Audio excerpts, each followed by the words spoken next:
மணிரத்னம் இயக்கத்தில் வெளியான பொன்னியின் செல்வன் பாகம் 1 திரைப்படம் 4 தேசிய விருதுகளை அள்ளிய நிலையில் சிறந்த நடிகருக்கான விருதை காந்தாரா படத்திற்காக ரிஷப் ஷெட்டி பெற்றுள்ளார். எதிர்பார்ப்புகளுக்கு மத்தியில் 70வது தேசிய திரைப்பட விருதுகள் அறிவிக்கப்பட்டுள்ளது.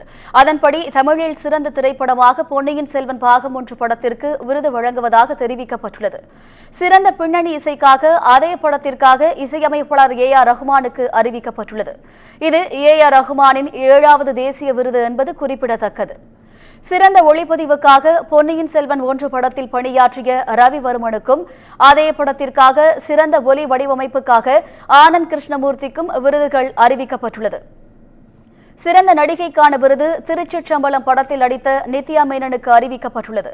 இதே படத்தில் பணியாற்றிய ஜானி, சதீஷ் ஆகியோருக்கு சிறந்த நடன இயக்குநருக்கான விருது வழங்கப்படுவதாகவும் தெரிவிக்கப்பட்டுள்ளது.